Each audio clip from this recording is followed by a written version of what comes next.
بسم اللہ الرحمن الرحیم۔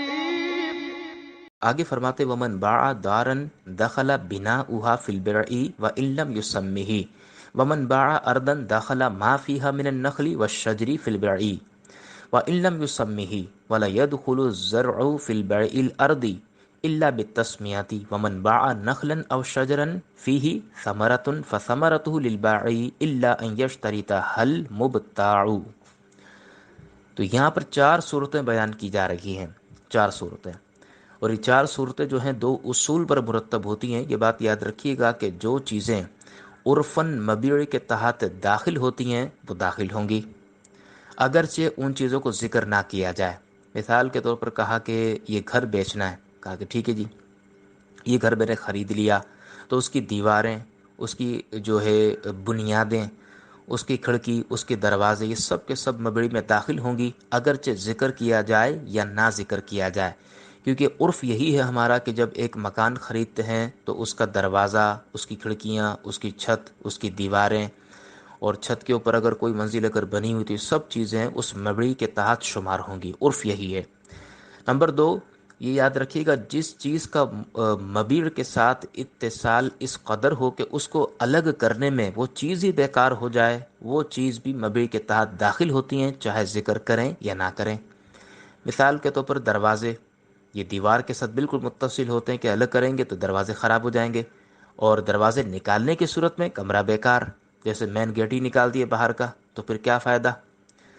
ٹھیک ہے، تو یہ چیزیں چونکہ نکالنے کی صورت میں خراب ہو جاتی ہیں۔ اسی طرح کھڑکیاں لگی ہیں، اگر نکال دی جائیں تو کھڑکی نکال دی جائے تو پھر کمرہ بیکار۔ تو اس طرح کی چیزیں جو بالکل متصل ہوتی مبیع کے ساتھ، وہ ذکر نہ کرنے کی صورت میں بھی مبیع کے تحت داخل ہوں گی اتصال کی صورت میں۔ اسی طرح آپ یہ دیکھیے کہ بلکہ اس کے برخلاف یہ دیکھیے کہ جیسے گھڑیاں ہیں اور ریگس ہوتے ہیں کچھ قیمتی، جو باقاعدہ انسان اپنی ضرورت کے تحت لگاتا ہے، الماری ہے، فرنیچر ہے، باقی دیگر ٹی وی وغیرہ، اس طرح کی چیزیں چونکہ اپنی ضرورت کے لیے لگائی جاتی ہیں اور ان کا اتصال اتنا زیادہ نہیں ہوتا، بلکہ ان کو جدا کرنا بھی آسان ہے۔ آپ گھڑی اتار سکتے ہیں، فرنیچر آپ ٹرانسفر کر سکتے ہیں، یہ چیزیں پھر ذکر کریں گے تو شامل ہوں گی، ورنہ شامل نہیں ہوں گی، کیونکہ ایک تو ان چیزوں کا اتصال نہیں ہوتا، نمبر 2 عرفاً یہ چیزیں اس میں داخل بھی نہیں ہوتی ہیں۔ لہٰذا اگر آپ نے کوئی مکان خریدا، اس کا فرنیچر بھی اگر آپ کو پسند ہے تو باقاعدہ مشتری کو ذکر کرنا پڑے گا کہ بھئی میں یہ مبیع کے ساتھ ساتھ یہ فرنیچر بھی لوں گا، ذکر کرے گا، اور بائع اس پر راضی ہو گیا تو پھر یہ مبیع کے تحت داخل ہوں گی، ورنہ نہیں ہوں گی۔ تو 2 چیزیں یاد رکھیے گا، عرفاً جو چیزیں مبیع کے تحت شامل ہوتی ہیں وہ پھر جو ہے ملیں گی، اور اتصال جس کا بہت زیادہ ہو جائے، جیسے مثال کے طور پر دروازوں میں تالے، یہ مسئلہ انشاءاللہ آگے آئے گا کہ دروازوں کے ایسے تالے جو بالکل متصل ہوتے ہیں، آپ نے دیکھا ہوگا کچھ لوگ ایسے ہوتے ہیں جو الگ نہیں ہوتے، اور کچھ تالے ایسے ہوتے ہیں کہ چابیاں الگ ہوتی ہیں، تالا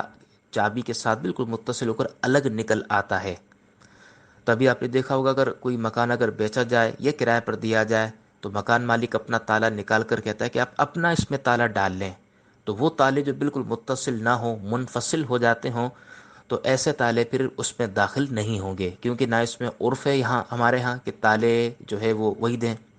اور نہ ہی اس میں اتصال ہے، لہٰذا یہ داخل نہیں ہوں گے۔ ہاں اگر ایسا ہو کہ تالا دے کر باڑے خود کہے کہ اس کی 3 چابیاں اور اس کی کوئی زائد چابی نہیں ہے، کیونکہ اعتماد بھی نہیں ہوتا، بسا اوقات ہو سکتا ہے کہ اس کی اور کوئی چابی ہو باڑے کے پاس، مشتری گھبرائے کہ ہو سکتا ہے کہ یہ بندہ اس کے پاس اس کی چابی ہو، تو یہ بھی ہو سکتا ہے کہ وہ کہے کہ بھئی اس کی 3 چابیاں تھی، وہ میں نے آپ کو دے دی ہیں، یہ تالا آپ لے لیں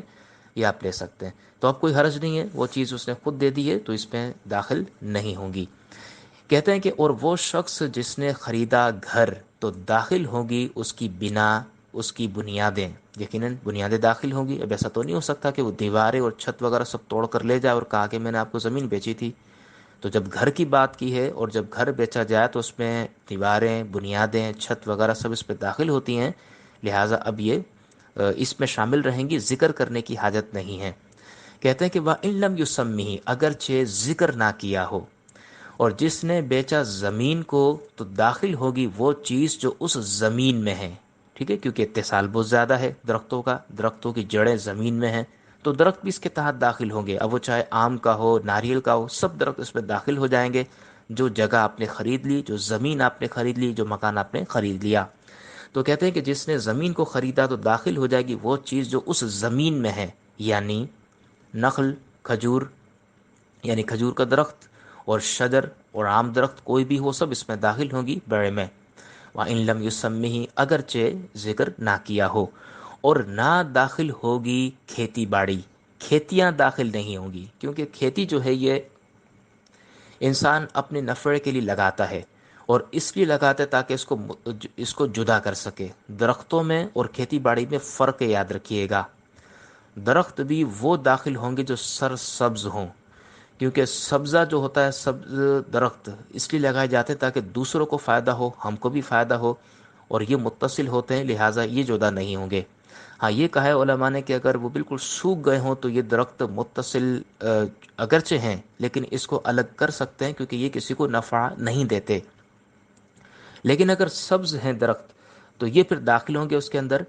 اگرچہ ذکر نہ کیا جائے۔ لیکن جو کھیتی باڑی ہے وہ چونکہ لگائی ہی اس لیے جاتی ہے تاکہ اس کو الگ کر لیا جائے، لہٰذا یہ ذکر کرنے پر داخل ہوں گے، ورنہ نہیں ہوں گے۔ لہٰذا آپ نے کوئی ایسی جگہ خرید لی، فیکٹری بنانی ہے، آپ نے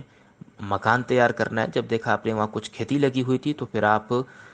یا تو طے کر لیں کہ بھی کھیتی بھی اس کے تحت ہم لیں گے تو ٹھیک ہے، جبکہ بائع راضی ہو جائے، ورنہ داخل نہیں ہوگی، یہ بائع کی ہوں گی، مشتری کی نہیں ہوں گی۔ فرماتے ہیں کہ نہ داخل ہوگی کھیتی زمین کی خرید و فروخت میں مگر ذکر کرنے کے سبب، اور جس نے بیچا کھجور کا درخت، اور جس نے بیچا کھجور کے درخت یا ایسا درخت کے جس میں پھل تھے، تو اس کے پھل یہ بیچنے والے شخص کے لیے ہوں گے، مگر یہ کہ شرط قرار دے دے، شرط ٹھہرا دے اس میں مبتاع یعنی خریدار۔ تو دیکھیں مثال کے طور پر کوئی ایسا درخت خرید لیا، یعنی جگہ خریدی، اس میں پھل لگا ہوا تھا، تو اب ایسی زمین جس پر پھل دار درخت ہوں تو پھر باقاعدہ ذکر کرنا پڑے گا کہ بھئی یہ زمین بھی میری ہے، اور اس درخت پر جو پھل لگے ہیں وہ پھل بھی میرے ہوں گے۔ اب اگر بائع اس پر راضی ہو جائے تو ٹھیک ہے، اگر بائع راضی نہیں ہوتا تو ٹھیک ہے، پھر یہ بائع کے ہو جائیں گے پھل، وہ نکال کر وہ اپنی مبیڑی کو بالکل آزاد کر کے مشتری کو دے دے گا، ٹھیک ہے نا، کیونکہ دیکھیں یہ پھل تو ہیں اس شخص کے جس نے لگائے تھے اور وہ بائع تھا۔ اب اگر بائع اجازت دیتا ہے چلیں جی میں نے زمین دے دی اور میں نے اب آپ کو اس کے پھل بھی دے دی، جیسے بعض اوقات آم کے درخت لگے ہوتے ہیں، آم بالکل تیار ہیں، وہ زمین بیچ دی، تو کیا ہوگا؟ یہ پھل جو ہیں یہ بائع کے ہوں گے، اور اگر مشتری کو اجازت دے دے ٹھیک ہے جی میں نے زمین بھی بیچ دی، پھل بھی دے دی، تو ٹھیک ہے، کوئی مسئلہ نہیں ہے۔ اسی مسئلے کو ذکر کیا گیا کہ جس نے بیچا کھجور کا درخت یا ایسا درخت جس پہ پھل تھے تو اس کے پھل بائع کے ہوں گے، مگر یہ کہ شرط قرار دے دے یا شرط ٹھہرا دے ان پھلوں میں مبتاع، یہ مبتاع کسے کہتے ہیں؟ خریدار۔ خریدار کہے بھئی اس کے درخت بھی چھوڑ دیں آپ، اور درختوں پہ پھل بھی چھوڑ دیں، پھر میں اس کی خرید و فروخت کروں گا، تو ایسا کر سکتے ہیں۔